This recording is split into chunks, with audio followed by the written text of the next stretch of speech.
Hello and welcome to Beyond the Finish Line, the podcast for runners of every pace, every distance and every goal.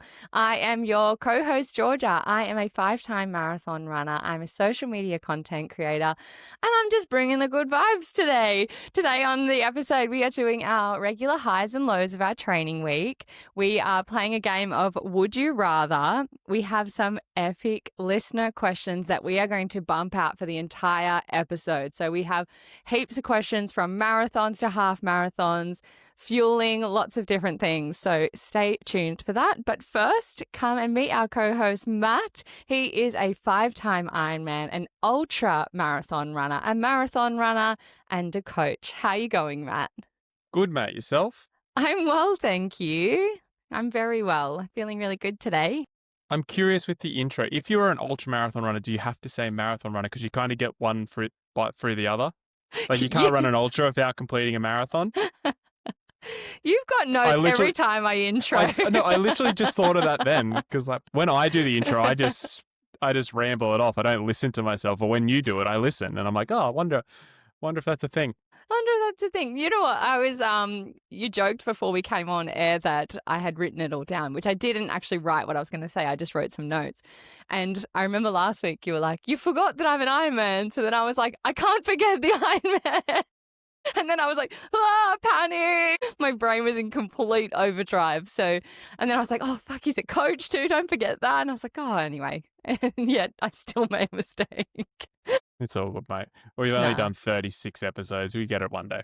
I know. I completely forgot to say welcome to episode 36, guys.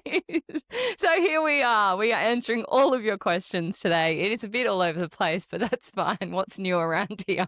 That's the vibe. That's the vibe we go for. It is. And you know what? I think we just lean into it now. I think the listeners know what they're getting. Like, this is what we are. We're not changing. Nah, stop it. No. Yeah, look, at the start I was pretty concerned. We had to be very professional, but now I'm just like, oh, well, this is us and our downloads keep getting better every week. So you guys must be loving it. I have said since the start to Georgia, and it took us so long to wrap our head around this. I was like, the more authentic you are, the better it's going to be. And she was like, no, we've got to stick to this structure and can't talk about this. And then she's just slowly descended into chaos and all of a sudden everything gets better. Look, some things I've managed to get across the line, guys. We have an intro now, which we've had probably for 15 episodes or something? Yeah, that's been an improvement. That's the one bit of structure that I will give you that has benefited us. Where for me, I was like, all right, episode, let's talk. Get into it. I was thinking that the other day. I can't remember what prompted it, but I was thinking about the intro, and then I was thinking about how you used to just be like, "G'day, guys." Yeah, I still do that. On the Full Distance podcast, I just say, "G'day, guys, episode 36. My name's Matt. This is Dave. We're going to talk about Ironman." Like that's it. That's our intro. Like I don't.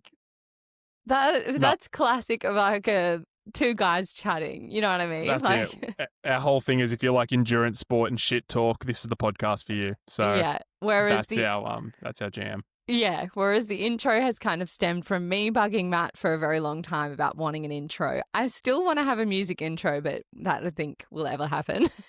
I think we've made our bed. We've got to lay in it now. Yeah, we've made the bed. It's not happening. But it also happened that one of my mates is a very good, he's a podcast producer. He's very talented at what he does. He does it over in the UK. And we had a meeting with him and he picked apart the podcast. And one of the things he said was we needed an intro. And I was like, haha, I am right. Yep. But he also said 30-minute episodes, and our clientele, our audience, would definitely not enjoy that. Oh no! What 30 minutes would get us nothing, guys. You'd get halfway through your run, and then you'd be like, "Oh, yeah, I may as well stop now." Yeah, exactly. Anyway, how is your week going? Give me your highs and lows. I actually messaged Georgia on Saturday. I had an authentic high this week. Oh yeah. I got my second ever blister. So that's cool. That was exciting. I really thought it was a better high than that when you told me on the weekend. No. I was so excited for you. No, I was just a man of the people now, getting blisters and yeah. So hashtag relatable. Yeah, that's it. I'm a man of the people. Had a 40K trail run, which was great. Yeah. 1,300 meters of climbing. So that was just the best day. I just did that. That was awesome. And then we went down to Western Sydney Half Ironman on Sunday. Supported, did some coaching, things like that. Toby had a top 5 finish, which was unreal. We had Tom on debut. We had Kieran go 5 flat or sub 5. We had a great weekend. Ash won the team relay. I didn't know this was a thing. I didn't realize there's such things as a team relay because I would do that. Yeah. That sounds fun. But the thing is, Georgie, you can't do the run. You have to challenge yourself. So you either have to do the swim or the bike. I do the swim. Okay. I just don't know how I feel. Yeah, I don't know how I feel about them back to back. I'm warming up to it, and like every week I feel like you guys hear a little bit more of me warming up to this idea. We'll get to do a triathlon in 2026, even just a sprint. Okay, let's you hear it here. I'm going to do it. I fully agree. Let's do it. Yeah. And then Ironman 2027. What? What? Sorry. Yeah. Another high. I did my biggest ever run week, 122 kilometers. In lifetime biggest ever run week? Yep. That's incredible. Yep. So, but it's only going to get bigger moving forward. Yeah. And then I got a 50K ultra marathon this weekend. So happy days.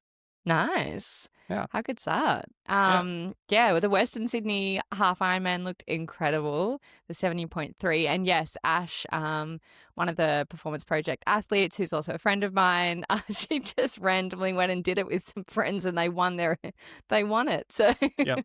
Won the female relay. And then Toby had the fastest half marathon in the most competitive age group, 18 to 24. Crazy. Yeah. We had a really, really good performance. Yeah, definitely. What about you, Georgia? Highs and lows? Do you know what? Bit of a crappy week of training this week. Not due to anything, just I think hormones, to be honest, to put it bluntly. But that's okay.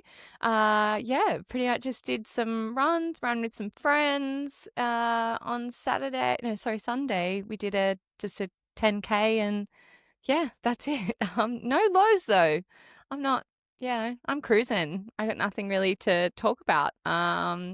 Struggling a little bit with content, but that's okay. I think that's natural. Things, after such a big bank of just like content, definitely struggling a little bit to kind of find my place, find my groove where I am now post, a season of training for something and posting all about it. It's like, okay, what do I do now? What do I not? So yeah, but that's okay.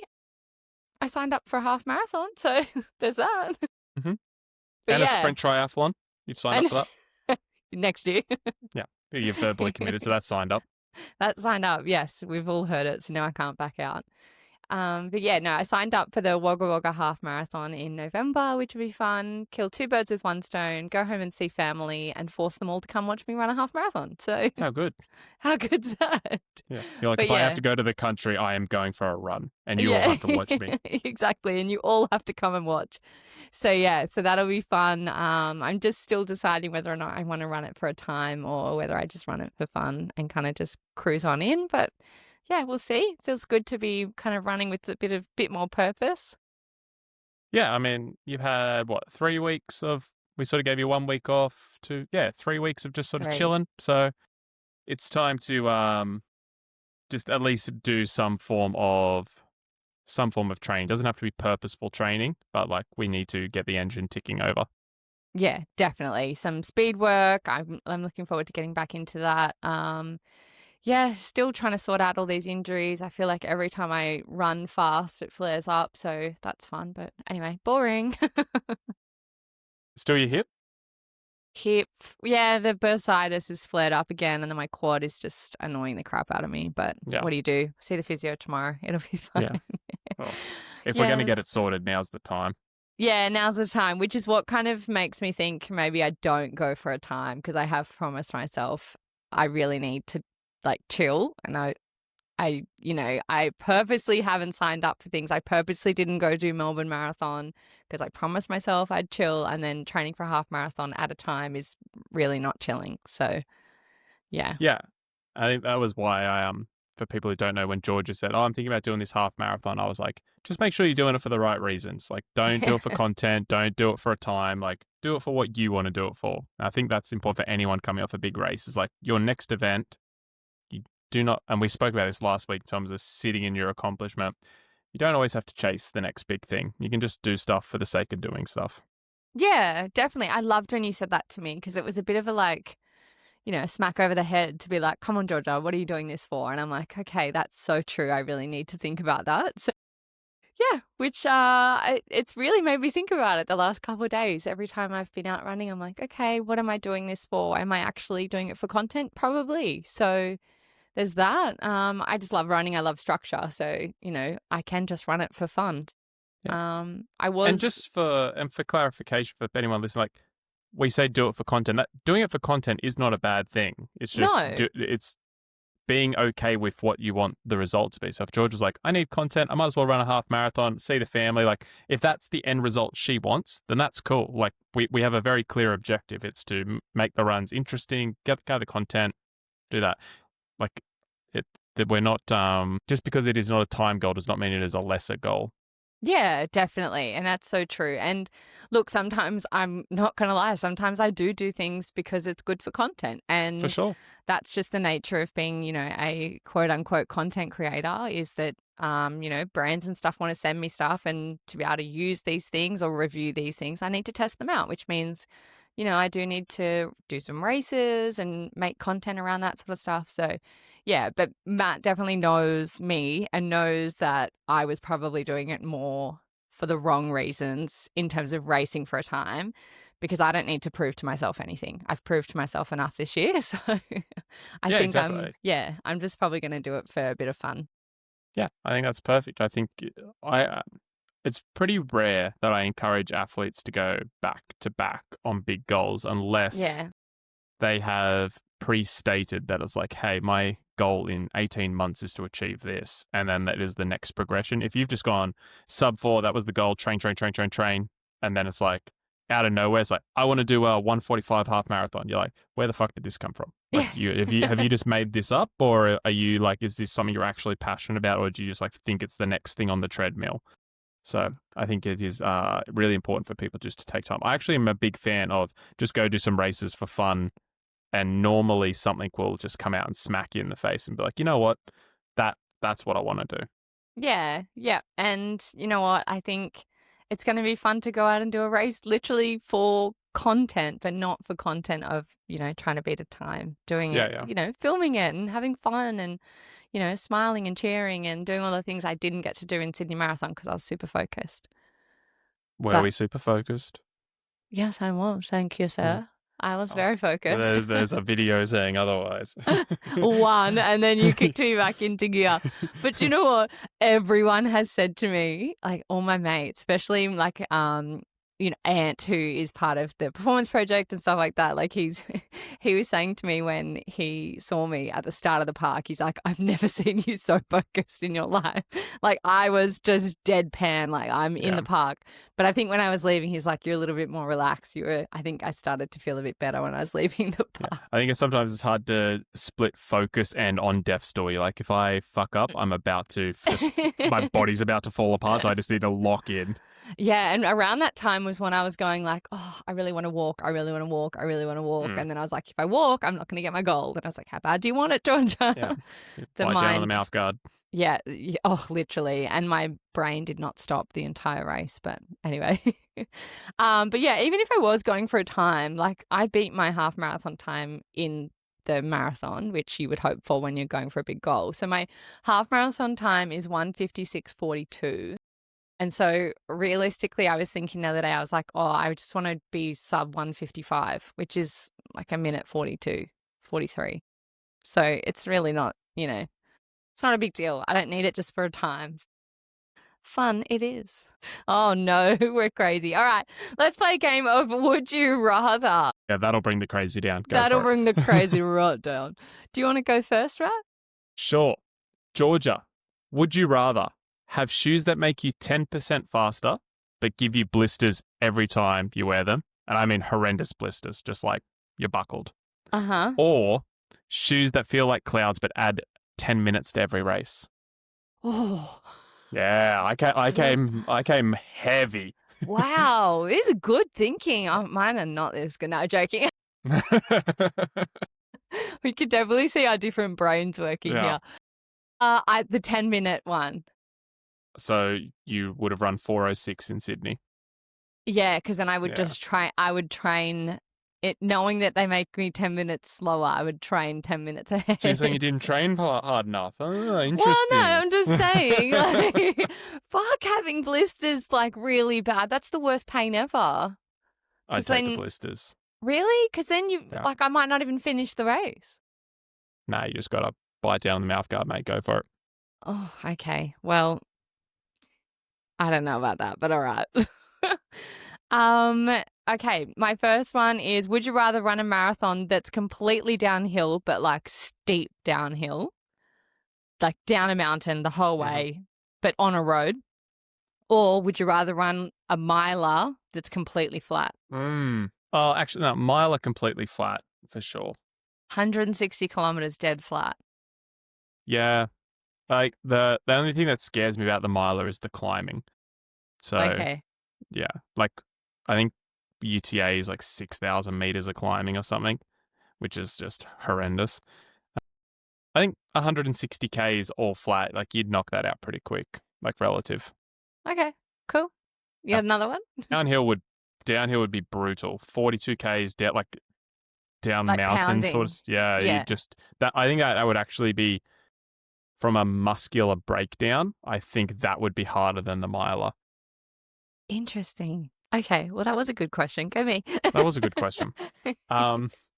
Okay. Would you rather always know your exact finish time before every race, so no surprise? Yeah. Or never know your splits during the race and only find out once you cross the finish line? Nah. Oh, I put some thought into these. you really did. These are real, ones you got to really think about. I think I'd have to say, knowing me, the first one where I know exactly what I'm going to run because I'm such a planner. So I can be like, okay, I love the planning side. But a part of me really wants to be like the one at the last one where you just got no idea. You just have to work it out and run by feel. Yeah. I think I would like it if it was like the harder you trained, your Garmin predictor went down and you'd know like your exact time. And I was like, okay, if I just train really, really hard, then I can control it. So I'm in the same camp as you, but there is a part of me that's like, fuck it, like let's just see what happens.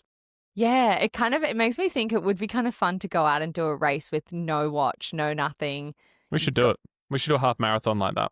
We should. I reckon that'd be really fun. We just run by feel and then just see what happens. And just have like just heart rate on your watch face. Really? You'd have just heart rate? Just heart rate, yeah. I was thinking like just nothing. We could do just nothing. We could raw dog it for sure. Just like fully raw dog it. Yeah. All right, let's do that. That'd be sick. Okay. We'll pick a half marathon for next year. Okay, put it in the calendar. Let's do it for Hoka half or something. Oh, that sounds fun. Yeah. We can, because then we can do it for fun, whereas everyone else, they'll be doing their thing for time. I know Nick wants to do Hoka next year and go for like a really fast half. But yeah, that won't be me. I'll just run for fun. Yeah, let's do it. See where we end up. Okay, cool. All right. Would you rather PB in every distance but never enjoy the process, or never PB again but love every single run? I am okay not enjoying every single run because I don't think endurance training, you should enjoy every single part of the process. I think it's meant to be tough and it's meant to challenge you. And But if you never? enjoy, I'm okay suffering. I do all my training alone. Like I'm not a social person. Like I'm very content being uncomfortable for long periods of time. So I am willing to say right now, like why I'm chasing performance, I'm willing to go for that. If I was a little bit older, I'm like, I just run for fun and like I just do it running to keep fit and whatnot, I would change that. But right now, why I am interested in doing Ironman and ultra marathons and things like that, I am okay suffering to get the goal that I want. To get the goal, yeah. Whereas it's so funny right now, I mean, 6 weeks ago, if you had asked me, I would have said the same exactly. thing. Yeah. It's all about seasons. Yeah. Yeah, for sure. Whereas right now, I'm like, no, I just prefer to love every run because I've hit the goal and I'm like, that's cool with me. Yep. I just want to have fun now. Yeah. Well, then you'll love my last one. Would you rather train with your favorite pro runner for a year but never race, or race every bucket list event in the world, but you always have to train alone. And I know this is because you're such a social butterfly. This is a lot harder than people would think for you. Look, I would love to do training with Philly. I think that'd be so fun. Mm-hmm. But in saying that, yes, I am a social butterfly, but funnily enough, I actually do a lot of my training alone. And even if I do run with Nick for training sessions, I've got headphones in, so we don't really talk heaps. So I would have to take the last one because I really want to do like New York City and like Berlin and Tokyo. I think that's the answer. Yeah, like the bucket list races are way cooler than training with Kipchoge or Philly or anything like that. Yeah, that's true. Yeah. And it's so funny. Like there are obviously, there are some incredible female or male athletes out there that I'd love to train with and stuff. But I mean, after the first week, the novelty would wear off and they're just like a person. So yeah, exactly. Yeah. It's kind of just like, whereas doing all of the races and like making amazing memories. Oh, so me. Yeah, I would definitely rate the travel and memories over the 1 year with a person. Like you say, because they just become, the novelty would wear off. Yeah, for sure. Just like the novelty for you where it wore off when you got to finally meet me in person, If I can work out how to put the cricket sound effect in, I will. Okay. He just looked at me like, no, you did not. Okay. Would you rather run in brand new shoes that are slightly too small or wear performance socks that give you blisters for every single run? I feel like no matter what, I'm getting blisters. So the reason guys, everyone will enjoy this. The reason I got a blister on the weekend is I had brand new shoes that I wanted to wear for my 50K next week. So I was like, I will just strap the shit out of my feet and run 40Ks in them because that'll break them in. That'll be super smart. I feel like I've got really big, wide feet. So I feel like shoes too small is just not, that'd be the worst option. So I think I'll take performance socks and get the blisters because I probably will get a stress fracture if I wear shoes that are too small. Okay, fair enough. Yeah, I feel like that's the best option for me. I'm not happy with either of them.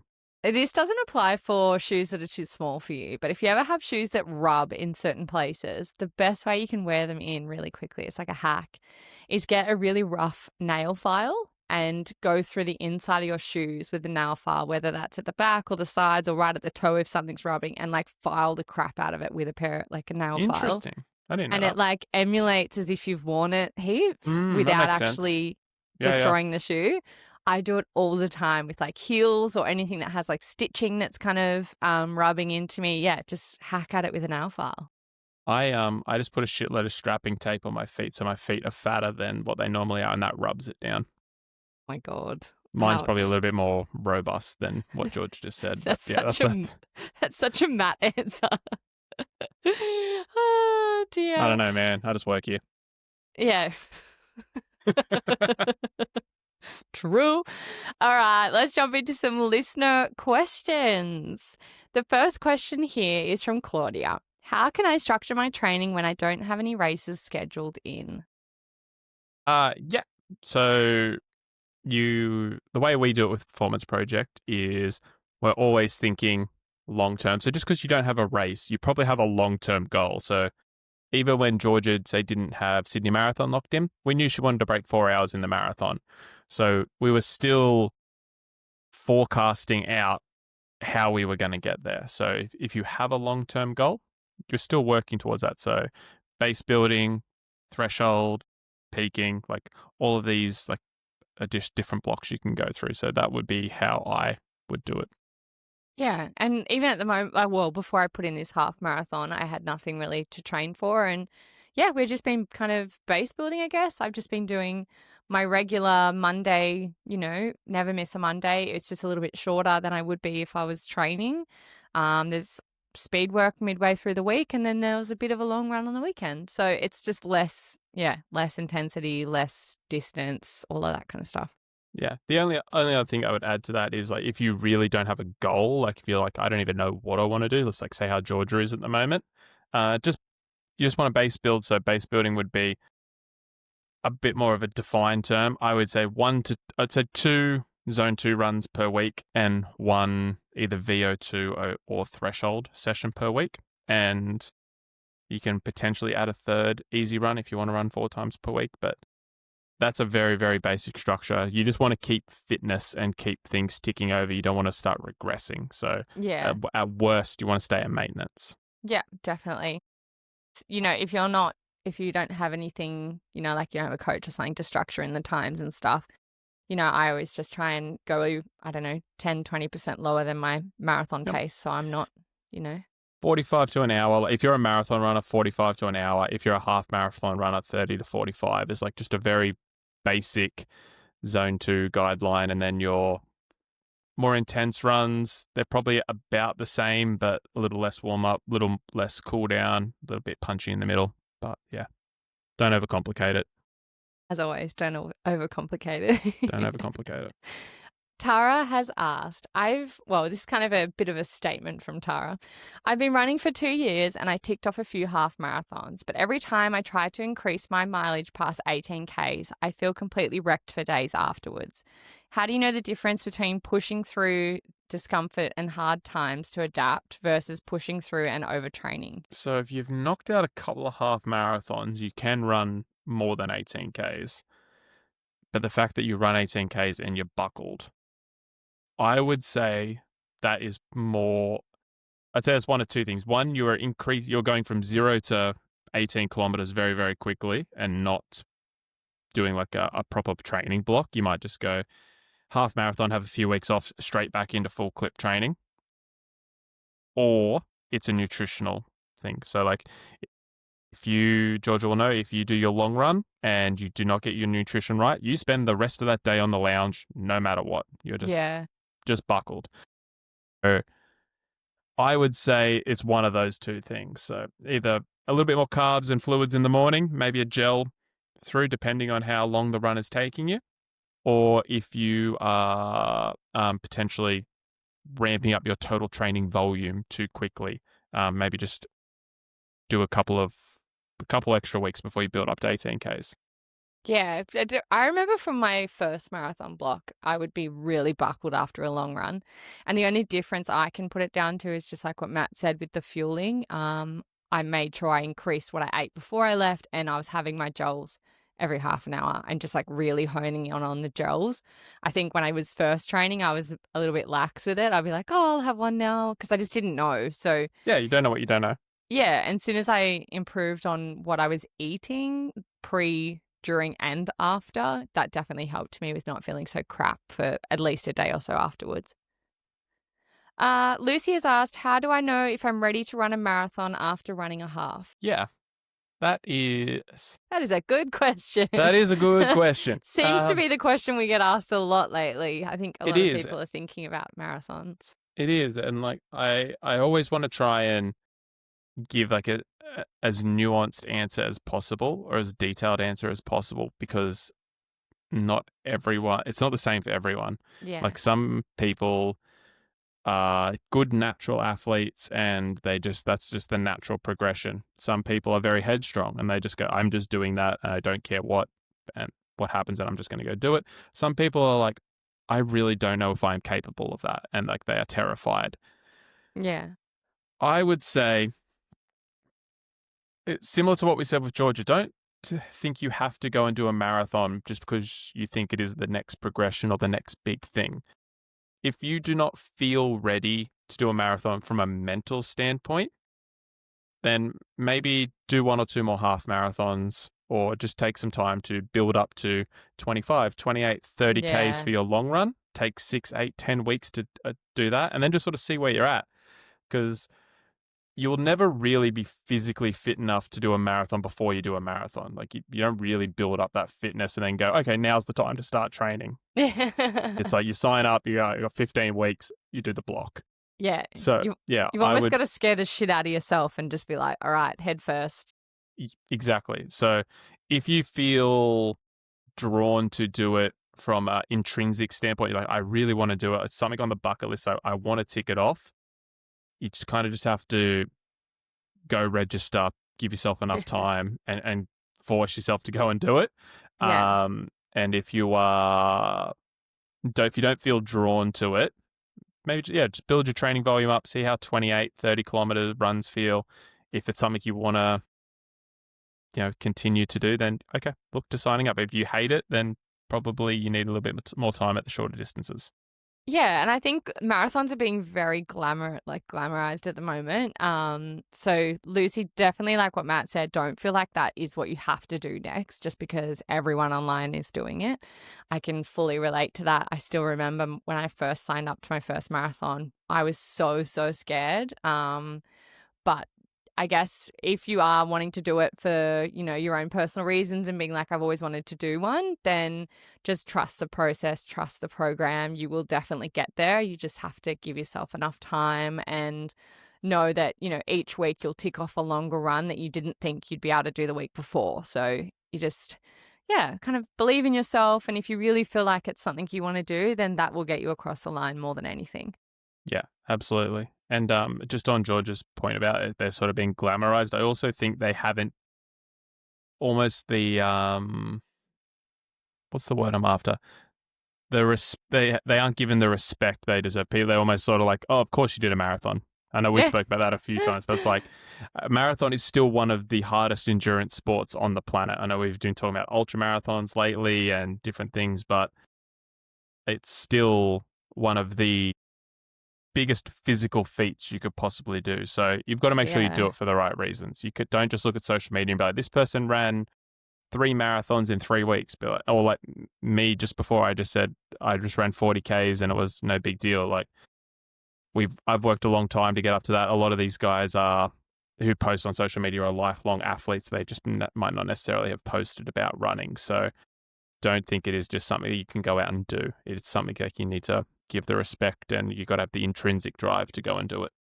Yeah, I agree that you definitely need to have the intrinsic drive on the inside to really want to do it because and I posted a video about this the other day, there are negatives to running a marathon and I think Absolutely. people need to see the whole picture when you're wanting to sign up to a marathon. And Lucy, I don't say this to try and scare you or anything. That's not it. I think I just would It's a hate for realistic someone picture. yeah, I would hate for someone to sign up to a marathon thinking it's going to be as, just as easy as a half, for example, just longer. Like it does take a bigger toll on your body in so many different ways. And, I've written a whole list on, in the video about the things it's done for me. But there are positives too. There's so many incredible positives. It's an incredible sport to be a part of. But yeah, definitely, I think you need to make sure that you really want it. Don't do it because you feel like you have to. Yeah. And I just on what George has said with the I think it's important we sit on this question for a little bit too, George, because it is such Yeah. Okay. there's so many different angles you can take. Like when we talk about the pros and cons, again, none of this is to scare anyone who's thinking about doing a marathon, but like social life gets put on hold. Yeah. Early mornings, like a lot of extracurricular stuff that you might normally do is just like there's just not enough hours in the day. So there is a lot of sacrifices and things you need to weigh up that is not just the additional training. I think people just think, okay, a half marathon, I run 50Ks a week, full marathon, I'm going to run 100Ks a week, and that's it. But it's like there is just so many other factors that you need to consider within your life that it needs to be the right thing for you. Yeah, especially if if you've got a full-time job, there's the part where you are getting up earlier in the mornings than you would be if you're training for a half marathon because instead of doing 5K on a Monday morning, okay, you've got to go and do 10K on a Monday morning and then it's 15K on a Wednesday and then it's on a Friday, okay, we're going and doing 12K or maybe 18. There was parts of my weeks where I would be running 18K midway through the week and then on a Sunday it's 4 hours of your life that you're giving up on a Sunday, because it's not just like, oh, go and run for 2.5 hours or something. It's you've got to stop at the traffic lights and then you're getting ready for it. You're then cooling down from it. You're trying to recover, all these different things. And, people online, maybe influencers who are doing lots of marathons and stuff like that, they might do this as their full-time job. And so they can fit in the training around whatever they do during the day, they're editing or, reaching out to people and stuff like that. So, if you have a full-time job, just remember there's that added layer of the time in the morning or the evening when you run, but there's also okay, I'm actually physically really exhausted. So your brain doesn't work as well. There's a lot of brain fog. I found like if I was so tired from a really big week, like if I'd done 80 or 90 kilometers that week, my brain just couldn't function. I couldn't think of basic words. Mhm. So, that's things to consider too. I think they're the things that people don't really talk about. Yeah, couldn't agree more. So I guess that's why the intrinsic drive is so important, because if it's important to you, you will find a way to make all of that work. As soon as it's not important to you, the getting up early gets really tough. Missing out on social events gets really tough. Yeah. I want to say underperforming at work, but maybe not being optimal at work gets really tough. But maybe not being 100% present with your partner because you're so exhausted gets tough. All of those things, if you are not intrinsically motivated, they just weigh you down and becomes a very unenjoyable experience. So I guess the whole message behind this was do it for the right reasons, do it for you, not for anything else. Yeah, definitely. Definitely, definitely. And look, if the right reasons are there, you're going to have a blast. It's going to be the best experience of your life. You'll never get that feeling back again of, well, you do. Like you get the great finish line feeling, but your first ever marathon, you just like, that's the best feeling. I Yeah, still cherish that. we've spoke about the negatives a lot, but if you do a marathon or an Ironman or whatever, your endurance event for the right reasons for you, Yeah. there is almost no chance that you're going to cross that finish line with dry eyes. Like you will be crying because you'll be so proud of yourself. Like that's just a fact. Oh yeah, and there's an audio going around at the moment. It's like a marathon is 40 kilometers that you're running Yeah. X amount, and then it's like 2 kilometers in pure tears because it's true. You just Yeah, cry. facts. Yeah. There's so many photos of me from my first marathon where I'm just bawling my eyes out. Yeah, like Oh, my last Ironman, there's a video of me crying. Like it's just oh, I love you that just video. can't help it. I know you do. You get so proud of yourself. So, Hmm. Lucy, if you do want to do it and you think you might be ready after hearing all of that we've just said, we promise you it is such an incredible achievement. So, and if Absolutely. my friend T, if she's listening, she's just signed up for a marathon and she's crapping it. So, Should if be you right. hear We this, got her. sorry. All right. Question here from Maya or Maya. I'm sorry. It's a bit hard when you don't have context. I had a really bad race experience last year where I went out too fast and completely blew it up. I'm terrified of repeating that. How do you mentally reset so that one bad race doesn't haunt every new one after it? Okay, so there's a saying with professional athletes that the best professional athletes are goldfishes. So as soon as they make a mistake, it's gone. It's out of their mind. Like Yeah. they're just on to the next, on to the next, on to the next. You kind of need to be a bit of a goldfish. Now that's easier said than done.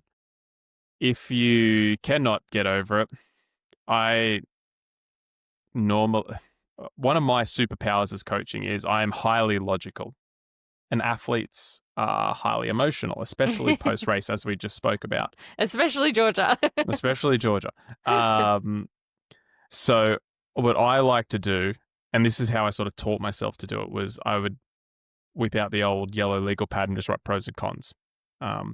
What went well, what didn't, and I would go as far back as I needed to get enough pros. So if I had to go all the way back to the start of the training block, I would write all the really good things I did and then the mistakes I made. And you have to be, if you're actually honest with yourself, there's actually very, very few mistakes. So if you list all the things you did positively, did your training, looked after your nutrition, did recovery, was consistent for weeks, tested new shoes, whatever. You just start listing all the little 1%ers down, down, down, down, down, down, down. And then you go to the cons and you're like, went out too hot. So all of a sudden it's 30 versus 1. And you're like, okay, Yeah. so I actually did 30 things really, really well and one thing I made a mistake on. Like, okay, so that does not define me. The 30 positive actions defines me. So that's how I try and approach it with our athletes. I list all the positives and go, and you made one mistake, and that's okay. That's part of endurance sports. Like, making mistakes is super valuable, like, because then you won't make that mistake again. If you sit there and dwell on it and don't actually look at it and do a fair analysis, then it will eat away at you. But as soon as you go, 30 to 1, no worries. Like, I just fixed that one thing and we're good as gold. Yeah, and I can fully relate to this question because I did that in my second marathon. And that has shaped me as a runner. And I now feel like, that has, as Matt said, it's a mistake I'll never make again. I'll never go out, way too hot intentionally. I have definitely, there are moments where you go out unintentionally too hot and you rein it back in pretty quickly. But, going out with the intention of going out hard is a mistake I'll never make again, because I remember that feeling all too well. So it's something you will, remember and you'll train to not do, and it'll shape you for your future races. But, when it comes to having a new race and worrying about that, I think if you train and in your mind, you're like, okay, I can't go out too hot, and you practice that, yeah, there's no reason why it should shape every other race because you practiced it. Yeah. Then there's probably two little takeaways from there, Georgia, is number one, athletes, and if you listen to our athlete mindset episode, everyone who listens to this has a growth mindset towards sport, towards their particular athletic pursuit. Like, we classify that as an athlete. That's what we do at the Performance Project. That's what we do on this podcast. So when we say athlete, we are referencing every single person listening to this. Athletes are really, really good learners. Like, when they make a mistake, they're like, okay, like I understand that and I will not do that again. Yeah. And that will translate across all of your life. I bet you if you looked at different aspects of your life, when you make a mistake, it's very, very rare you make that mistake a second or maybe a third time. So athletes will learn and they won't make that mistake again. The second part of that is, what's the one saying I always have, Georgia, about focus or discipline? Do you know what? I know this is what I mean about the brain fog. It is fucked at the moment. Good running is disciplined running. I don't know. Yeah, no, that was right. And disciplined running is focused running. Thank you. Oh my God. This is the thing, guys. I'm sorry to just kind of go on a tangent really quickly, but I can't think straight lately. Nick showed me an actor the other day. He's like, oh, who's this? And I was like, I can't remember his name. And I still can't remember their name. Oh, God. Oh, I miss all your sayings. Okay, sorry. Please say the full saying again. Good running is disciplined running. Disciplined running is focused running. Yeah, guys, I should know this because we say it a lot and Matt says it a lot to me. And so, I should remember it. But I think it's just deep in my brain that I'm like, it just happens now. To be fair, I probably haven't said it to you in a little while. I normally say that to newer runners. That's one of my, to help them lock in. If you are going out too hot, like, you're not disciplined. If you're not disciplined, you're not focused. If you're not disciplined or focused, you're not doing good. That's just a really helpful mantra that I use and give it to my athletes. Is just like, be disciplined, stick to the plan, focus on the plan. If you do that, the running will take care of itself. So for Georgia's sub 4, was like, all you need to worry about is this one thing. If you do this, everything else will take care of itself. And it did. When we go back to Gold Coast last year, 2024, Georgia wasn't disciplined. She deviated from the plan. She wasn't focused. She was looking at even Sydney Marathon as well last year, looking at the crowd, videoing, more concerned about content and talking to people and taking things in, which is fine, but she did not get the result she needed because she wasn't disciplined and focused. So if it is a pacing issue, just assess discipline, focus, and that's probably I'll leave it on that in terms of an actual tactical coaching point. No, and look, to be fair, when that happened at Gold Coast, I'd only been working with Matt for a little bit as my coach. Yeah, and so it wasn't long, yeah. Yeah, it wasn't long at all. And so I was very much in the mindset of just like, oh, well, he doesn't, I'm just going to do it. Like, what's going to happen? Georgia didn't trust me. I know everything. Yeah. Whereas now if Matt's like, no, this will happen. I'm like, yes, it will. Yes, sir, you're right. It is funny because it's like, I can kind of see into the future. Next 2 hours is going to be rough. And he was like, what do you mean? And I was like, she's gone out too hot. He's like, nah, she's going to be fine. She's tough. I'm like, she's tough, but it's going to hurt. And then when we saw her again, she was just walking. I was like, you'll be all right, mate. Oh, seeing stars. I was like, oh. Anyway. Yeah, exactly. And now I know Matt, because if I do the wrong thing, he'll yell at me from the sidelines. Or on this podcast. Or on the podcast in front of all of you guys. So Keisha has asked how to navigate training with shin splints 3 weeks before Melbourne Half Marathon. 3 weeks out, the way we would, it depends on your training block. We would be in absorption week right now. So you would have peaked, oh, this week would be peak week, excuse me. Mm. Tough. I know, I'm just thinking off the top of my head because I also obviously don't know your training block either. I don't know what your last long run was. I don't know how experienced you are in marathon. Is it your first marathon? If you run a few, if it's your first marathon, I would. Half. Sorry, she's Sorry, running Melbourne half. half. Okay, well, Not that either way, but it's still, yeah. still doesn't matter. Half you've probably got a little bit more leeway. I would be just concerned about getting healthy, so I would actually just transition everything to the bike, and I would sub the times out for. So if there's a 1 hour easy run, 1 hour easy ride, intervals on the bike, I would just do that, or even the elliptical, Mm-hmm. just to take that impact out. Or I would be really focused on just getting healthy, especially if you're a newer athlete and you're not as experienced in endurance sports and don't know how to deal with some of that stuff. I'd be just focused on getting healthy. You're not going to, if you're on the bike or on the elliptical, you're not going to lose any fitness. You'll lose a little bit of conditioning, but it's 21 Ks. You will still be okay. If it was the marathon, be a little bit tougher. But, well, that's just, It would. that's just facts. So, yeah, I would say get on the bike, get on the elliptical, keep your fitness up. Just try and get as healthy as possible. Get into rehab, get into physio. Strength training if you haven't already been. That would be my key things. Yeah, it's a tough one, like 3 weeks out. But yeah, rest. Coming from someone who's dealt with injuries this whole training block, biking and the elliptical is so helpful with just removing that impact. And oh yeah, I mean, can It's you just awkward ice shin timing. splints? Like, what do you ice them or do you heat them? I actually think you can do both. Like, yeah, alternate. Yeah. I'm also not an expert in shins. One of the things I've never suffered with personally, so I've only ever gone off Same, textbooks. touch wood.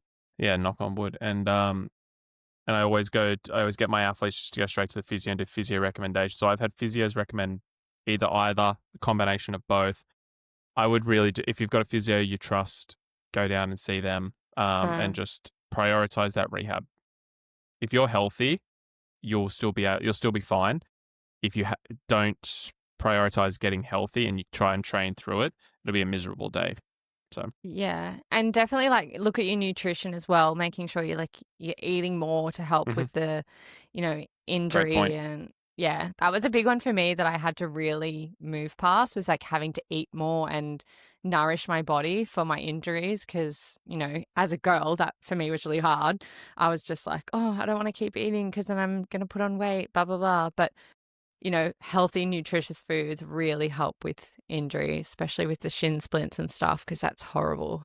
Something that might help, it might not, but I used it when I tore my calf in Ironman prep was introducing extra collagen mixed with Yeah. vitamin C. So that's really good for tennis. Okay. Cool. That's a new one. All right. Jules has asked, what are the best tips to stay motivated through setbacks or when progress feels slow? That's showbiz, baby.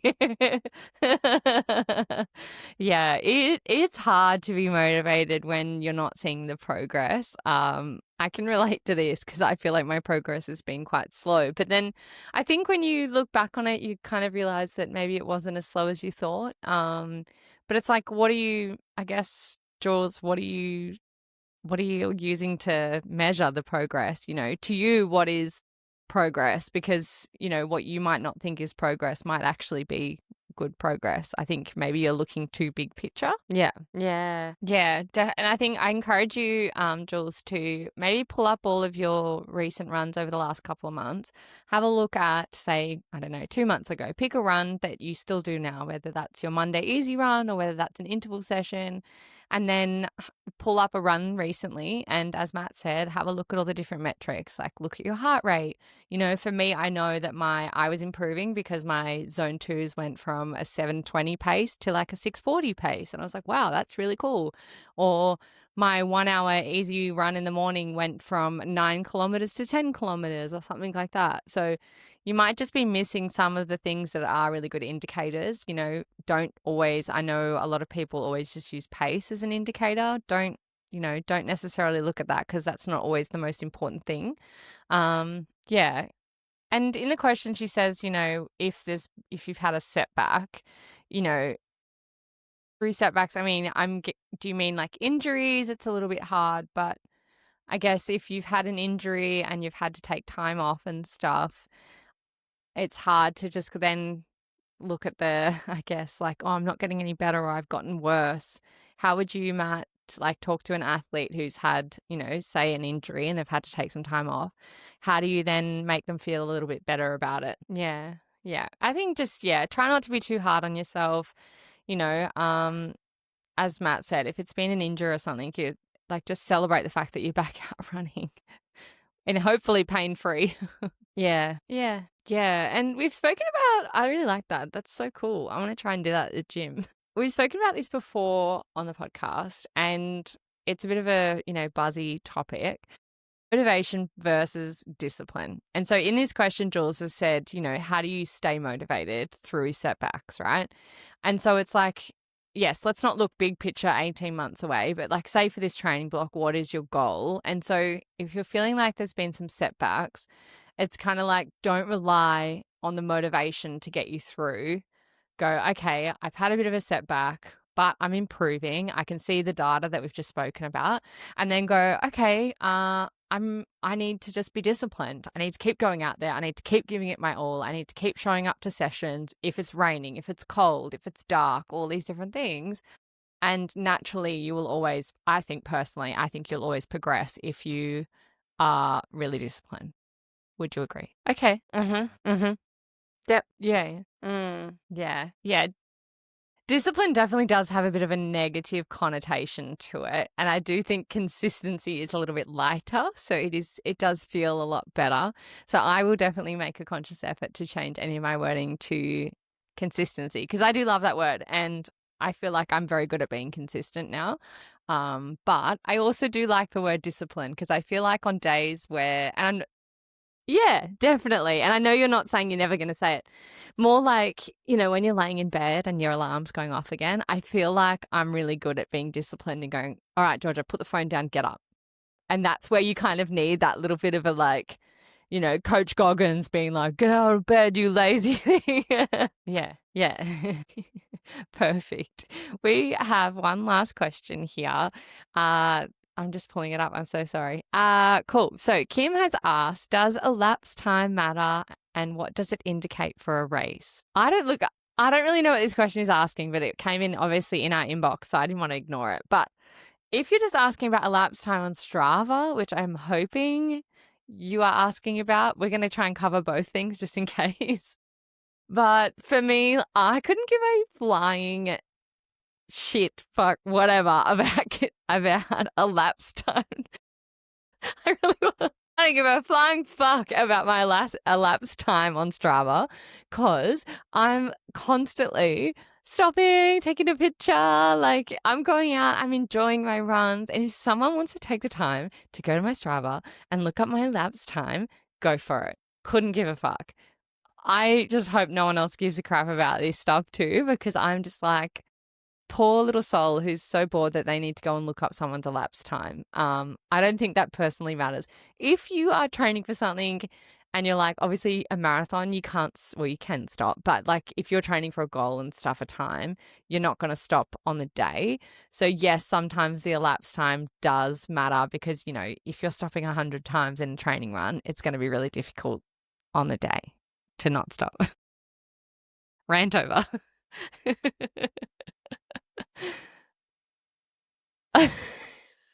Yeah. Yeah. Yeah. Yeah. Whereas like some of my long runs, you look at the elapsed time, it's like 3-hour long run, 4-hour elapsed time, because I'm like traffic lights and Benny the Seal. And Matt's like, stop taking pictures and get the run done. All right, guys, this has been episode 36. As always, go and head to our Instagram and follow us at beyondthefinishline_pod. We are on Spotify, we are on Apple Podcasts, and we are on YouTube. Make sure you like, subscribe, download, do all the things. And please leave us a review if you would like, a nice one. I'm not going to say do it, but also please leave us a nice review. That would be great. I was so uncomfortable there. Oh, fucking oath. All right, guys. Have a wonderful week. Thank you so much for listening. Bye.